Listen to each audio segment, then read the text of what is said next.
Pakabot naman ng microphone. Wala. Hindi ko pinapansin niya. Race. Bigyan mo ako sa impeachable daw yung pagkakalma.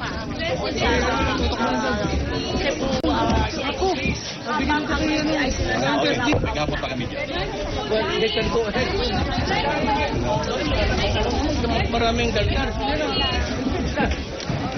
Wait. Tambay lang mo. Hindi ka mo magtanong para madalang I tayo. have to answer para to satisfy their lust or whatever. Hayaan mo sila. Sige, impeach ako. Go ahead. Sinabi ako yung drug lord na... JC, ano yung microphone kayo? Alam mo, sabihin mo hindi, sabihin mo nilang ikaw. Sabihin mo hindi ikaw, sabihin nila hindi ikaw. So, what's the use of us? So, meron bang pagkakataon na magkakapatid kayo ni Lenny? So, wala kaming away ni Lenny, but you know, he was always been consistent about the youth's interest. Na gusto niya balik because he will lose the aid. Tapos ganon, and the protestations of the State Department and Obama. Ikita mo iba ang panahon si Trump. So, bullier than daw ka. But this time, it's okay, go ahead. You're doing it fine. So, depende sa panahon. During the last administration, I was pictured to be a demon. Ngayon, sabi ni Trump that it's okay. So, that would just show to you how the Filipinos would react to the events that were created in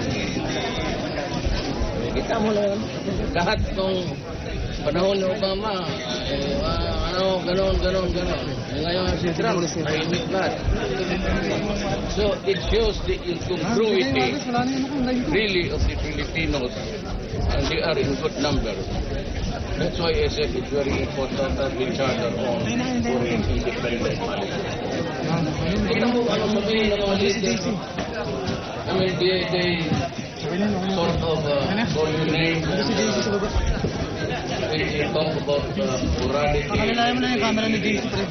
The new president Ando sa kaliwa. is directly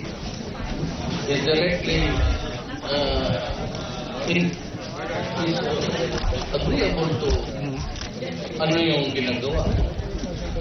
And even some Mexicans, kasi they're suffering from the same problem that we have.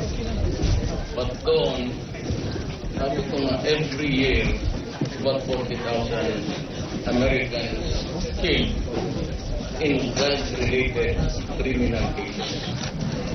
So what's new in this world? It's all politics. And the penchant of the Filipinos to react to the events created in America, which is always good for them. Na hindi na kamali. Here comes another guy directly contradicting his predecessor. And again, medyo tahimik. Nobody is talking. But you can demonstrate this is a free country that told the police no need to secure a permit because it's all over the country. And besides, kung may protesta dyan, they would traverse so many municipalities and cities. At ang ayaw kung gusto mangyari, isang mayor na isang syudad, for example, Manila, tapos pag-cross mo doon sa another city, and the mayor said, look, I never gave you permission to demonstrate in my city. And of course, gagamitin niya yung police to stop it. That is the last thing that they want to happen. Kasi whatever is your take, your treatment, you always come off answering for every mistake. So mabuti pa walang permit. In the meantime, you can demonstrate whatever you want. Walang limit. You can enjoy the freedom for 1 day, 1 week, 1 month, 1 year. It's all right. So aside from the U.S. interests, yung pang, ano pa yung irreconcilable differences niyo daw nila? Wala, kasi Marcos? no. I've never been, you should know the history of my family. How, my mother is dito sa mundo. But how she fought for everybody also, including all Trillanes. And she was shouting against the Marcos. I was around. And I offered to resign from the government as a prosecutor because I was caught in a very awkward position. Well, everybody fought. Actually, kami ni Governor Ceseda, pagkasami, we're the only congressman borrowing money that supported Joker Arroyo.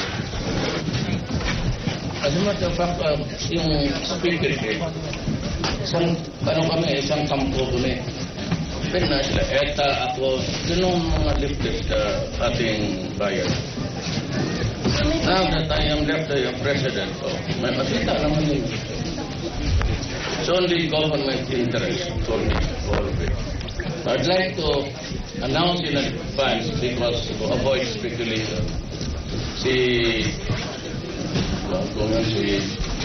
Jack Lam has sent figures that he would like to come back. One, because he takes pity of the 6,000 plus Filipinos for the job. Second, he said he will settle his obligation. And third is that the contract signed during Tory's time is no longer acceptable to me. He only pays 1%, but the rest of the guys are paying 10%.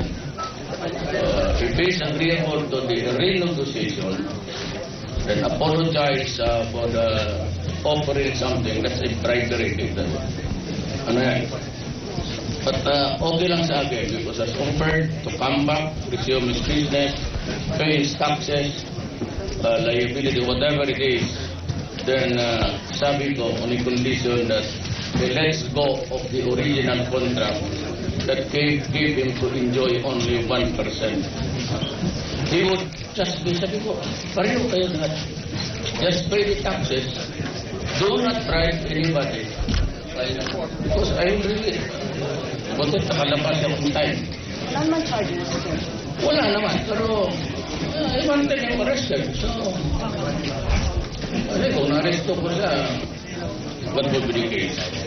Kasi ka namin sabotage. Then bribery. Talagang tatanggap sa and I would not release him. I just believe in because if I have enough grounds to hold him, you know, at the time, whatever it is, the invasion of the Muslim side of the government, and at that time, up to the time that they left the country, his operation to import grain. That's why I ordered the FBI to stop it. So ito mo masabi mo lang violation. It was going on. So I have every right to order it arrested. Kasi I was reading the briefer of the day. It seems to talk like everybody is in his pocket. Kung magsalita na parang sa bulta ko kayong lahat. The next thing that I should do is to arrest. Kung sino yung pinabribe mo, sige, sabihin mo. Hindi kita doon sa munting lupa, kasama kita doon. When he has a plea, he will spill the bill? Yeah, no. Sabi niya that wala namang spill the bill, but they said that, of course, he will deny it. But ang he attempted, lang naman, I don't know. It would really depend also of kailangan i-contact niya ayaw kong turuan si Bitagiri, ano sabihin niya. And the other guys that they tried to, smooth things, around so that he can operate. Wala ako. I have to deal with Jerry and what's the other guy? Si La Rosa. Okay sa kanya. Wala naman ako. Because ang iniisip ko yung sabi nila na 6,000 Filipinos out of job. Of course, you cannot control crime, but that is really very messy. And I investigate for what? So I want our investors to come in. Bicolandia is very lucky. You have the priceless jewel of the country, and that is the amount na yun. Yung ang akin mataas lang. Highest, it's about 9. Ito, the beauty of ito. Look at ito. Parang babae talaga. Ito yung, no. It's not the success. Kapag babae, perfect talaga. Ang Miss Universe. Magayon. Magayon. It's beautiful. Okay. It comes from the word. That alone will give you enough tourists to, raise the viability, financial standing. And for the longest time, actually, people talaga nakuha. I don't know why, but and Sulu, that area there was mineral would be the priority. If the grants are in, I'll buy everything that for them to live honestly and peacefully, decently. Just like what I did in Basilan. Mayroon mga doktor. Huwag ko nila isang lap. Hindi ko nila yan. But I will not give it to them. I'll just for use. So isa na lang kay Lenny, meron bang basehan yung sa nasabi niya na natatakot siya na nanakawin daw ang pagka-VP sa kanya? Nanakawin ang? Pagka-VP. Meron daw mga moves na para agawin ang pagka-vice president. I will assure Lenny and the rest of the BICOL region that you will have there until the very end of his term. And there is no such thing as removing the vice president. O si Brian? Huwag ko, sabi si Marcelo. Kaya na nagsasabi ng Marcelo dyan eh. There's no need for me to declare Marcelo. Ano ba ganon? You mess up with my country. I will order your arrest. And I will take what crime you have committed. And if you wala kang crime, just stay there for a while. So meron pong mga nag-hunger strike na political detainees sa Misamis. Sabi nila it's your moral obligation daw na mag-grant ng pardon because that's what you promised during the campaign. This is how it is. I have conceded to the communists too much too soon.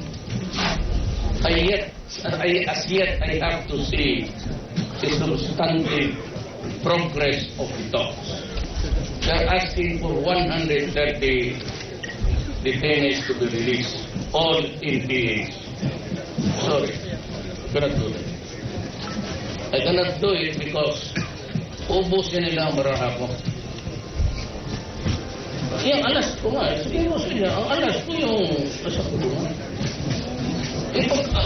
Every time that you ask for so many additional playing a poker game here. Maubos ang baraha ko. I-release ko lahat yan. Ano pa pag-usapan namin? Paano kung umuwi si Naduresa and Bello na may dokumento na yun ang napagkasundo? I want a document that will be honored because it will be under the good offices of Norway. And with the participation of the Norwegian, they will sign the document that it's a signed document that there is an agreement for a ceasefire for an indefinite period under time that we can sort out things and maybe, hopefully, I do not want to war with anybody.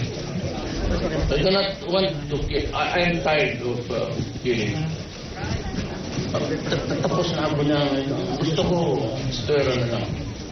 Mr. President, can we have a message for this inauguration of this? Well, of course, I am happy that you're laying the ground for your airport. Maswerte kayo. Kaya yan, dalawang, laki-laki, dalawang airport niya. Kung dyan, kapag dito, siguro, dalhin ko na lang yung isa kasi sobra-sobra na yun. Well, I'd like to say that historically, the Bicol region has always been at the lower end of the governance all throughout, especially infrastructure and the roads and bridges. In my time, hopefully, in the fullness of its time, maybe I can get a railroad for you.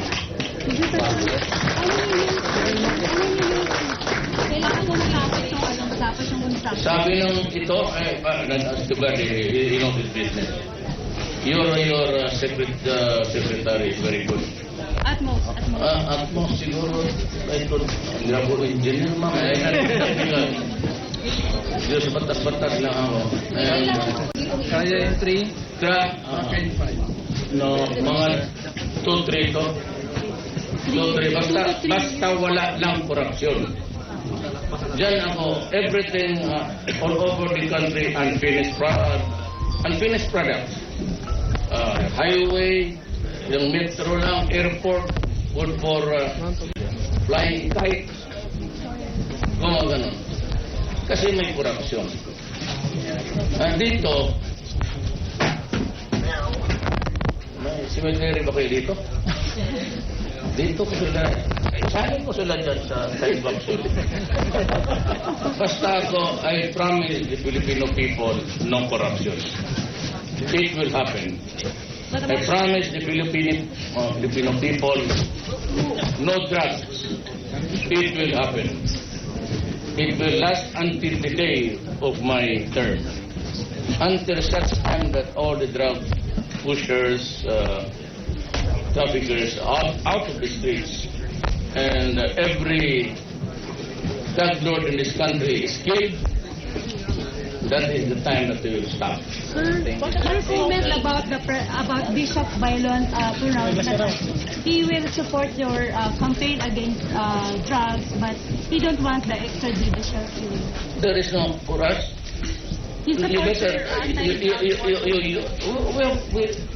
the House and the Senate conducted an extensive investigation.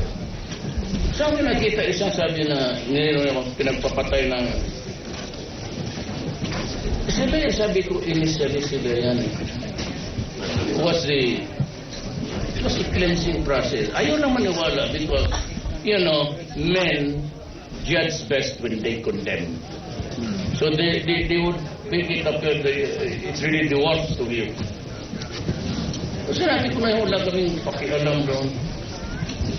So we started after mga 1 month and a half, then I ordered to so pursue them, arrest them, but if they refuse and present the violent resistance, putting the life of the military man or the policeman in danger, kill him. Announcement ka dun sa Federalism Convention. No, I'm supporting federalism. I said, whether you like it or not, and I'm addressing now our countrymen. Hindi na. Without federalism, you will never find peace in Mindanao. Rather, I see, with itong ISIS na yun, I hope it will not be something that baka mawala the option to integrate Mindanao into a truly republic country. Mawala yan. So yung sa wala kayo o hindi kaya ang sinasabi ko.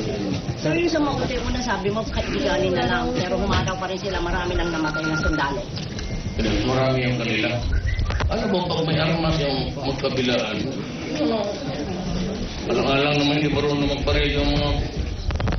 Let them fight government. Pero ako naman, sabi lang, marami kayong magsabi. Oh, nandiyan na yan, nagpinito mo. I said, and I will say it again, for the communist and the secessionist movement, we cannot forever be killing each other.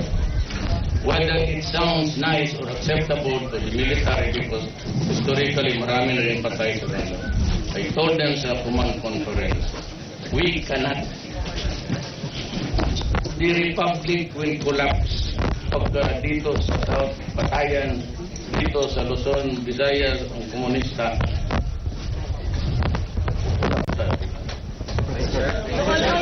Wala kayo kung hindi. Yan ang sinasabi ko sa mga tao. So all out wars Mauden? No, I would leave it to the military to decide. I'm one hindi ako kayo nag-interfere sa trabaho. It's always been my trabaho rin ng trabaho. Kasi pagtanong ko, just do not try to anong ito. Ganito sir, kasi na-encourage ang mga mga tagaroon kasi pag-ibita kasi nila yung mukha nila sa media. Media pa na yung advertisement. Kayo man yan?